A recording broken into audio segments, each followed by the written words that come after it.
بسم الله الرحمن الرحيم. في هذا البث المباشر العاجل نعلن لحضراتكم توقيع اللاعب الثاني بعد احمد سيد زيزو للنادي الاهلي. اثبت حضورك كده بلايك شير الكلام ده لازم يوصل لكل الناس، والكلمتين دول لازم يوصلوا لكل الناس. وانا بقول للاهلي مبروك، بقول له مبروك من قلبي، لان غرفة ملابس الاهلي انتهت، وباي باي الاهلي وباي باي الاستقرار للاهلي. وبقابلني لو الاهلي عرف يجدد للاعب عنده تاني، وبقابلني لو ما حصلتش حالات تمرد داخل فريق الاهلي بسبب هذا العبث الذي يتخطى كل انواع الاموال وكل انواع الاستقرار وكل انواع اي حاجه. برحب بكابتن احمد فتحي عموما، اول واحد بيتفرج علينا، حبيبي ابو الكباتن.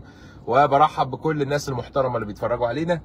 يا ريت كل الناس تشير الفيديو، يا ريت كل الناس تعمل لايك، يا ريت تكتب الزمالك فوق الجميع وعاش الزمالك. زي ما بقول لك اكتب الزمالك فوق الجميع وعاش الزمالك. تمام. لسه ايامنا سودا. ايه ده؟ انت اللي ايامك سودا. بص، بعد توقيع احمد سيد زيزو للنادي الاهلي احب اقول لك باي باي اوضه لبس الاهلي.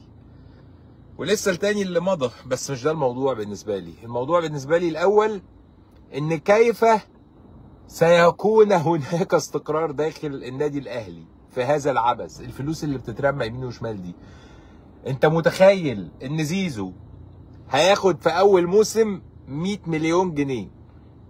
ده في جيب زيزو بس، وعقد زيزو بالدولار لكن بيقبضوا بالجنيه. 2 مليون دولار، يعني 2 مليون دولار 100 مليون جنيه بالظبط بسعر النهارده، او 100 و 110 مليون حاجه كده، يعني 102. ما في فكه بقى، في مليون زاد عشان الدولار زي الجنيه.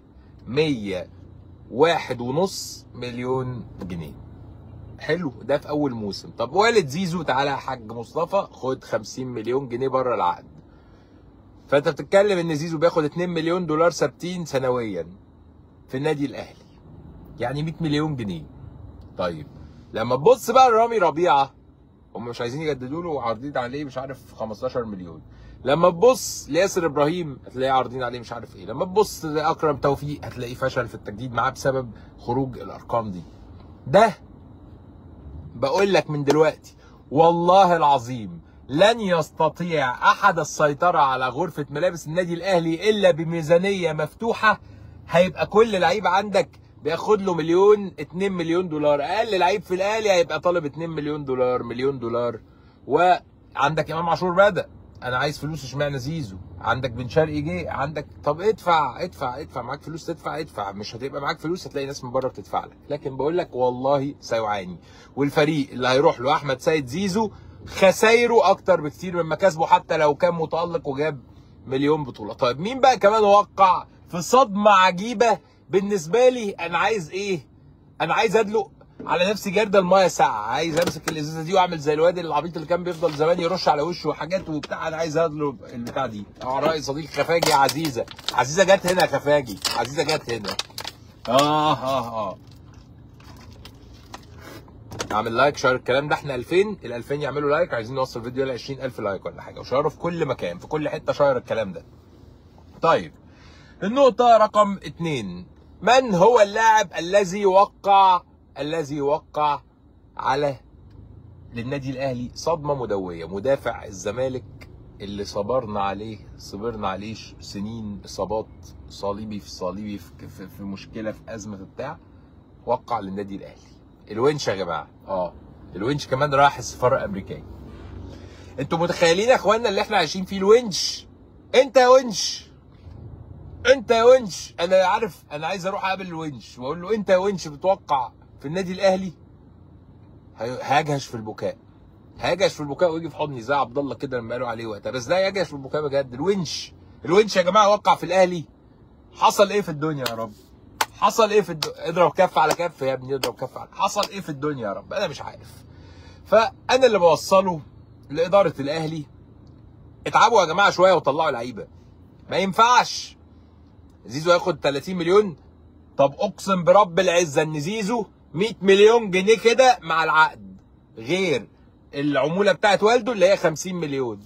فانت خليتها زيزو ياخد 30 مليون. ده اذا كان ياسر ابراهيم مش عايز يجدد بال 30 مليون. انت كريزي ار يو كريزي. طيب ده فيما يخص هذه النقطه. اثبت لي بقى حضورك بلايك كده واكتب عاش الزمالك. عاش الزمالك عشان مش باقي غير انا وانت يا فقري. اكتب عاش الزمالك. فانا مش زعلان يا جماعه، انا مش زعلان، انا مقهور بصراحه، انا مقهور، هحور مقهور. بس في نفس الوقت الخساير العند في الفلوس كبير. عارف انت لما تبقى الونش جد يمضي للاهلي ازاي المواقع كلها كاتبه يا جماعه، انا مش الخبر حصري، المواقع كلها كاتبه الونش وقع للاهلي، ازاي يا ونش، ازاي. طيب نخش في النقطه اللي بعد كده عشان نكمل على عبث. انك تعلي عليا واعلي عليك خسايره ليك اكتر. اللي بيكسب دايما في المزاد اللي بنفضل نعلي فيه على بعض بيخسر. فاكرين ميدو جابر؟ فضلوا يعلوا على بعض، خدوا ميدو جابر اتحط. يا عم ياخد 200 مليون، انت مش ما هقول لك ايه، انا عايز برطمان زيتون يا جماعه، نفسي غم عليا، عايز برطمان زيتون، والله ما قادر. حسبي الله ونعم الوكيل يا جماعه.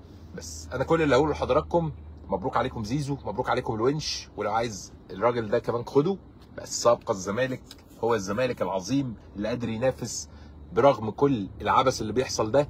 سابقا الزمالك باقي بجمهوره العظيم، جمهور الزمالك فوق الكل، جمهور الزمالك يتضرب له مليون تعظيم سلام. جمهور الزمالك هو اللي عمل الونش وهو اللي عمل زيزو، ومع السلامه. انتوا دلوقتي شغالين بطريقه احنا عارفين كويس قوي هي عامله ازاي، لكن انتوا من غيرنا مش هتعرفوا تعملوا حاجه.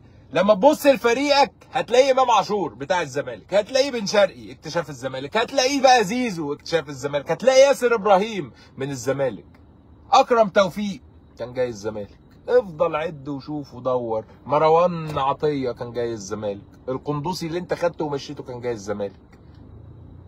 احنا كبار يا جماعه، وانتوا عايشين بتعبنا. عاش الزمالك العظيم، عاش الزمالك العظيم، عاش الزمالك العظيم. كل اللي اتقال في الفيديو ده حقيقه، وحسبي الله ونعم الوكيل في اي حد بيتطاول. بابا المجال واحد بس غصب عنك بمزاجك. انا الحمد لله والعياذ بالله قلت انا بعمل اللي عليا وبشتغل واجيب الاخبار صحيحه 100%. السلام عليكم.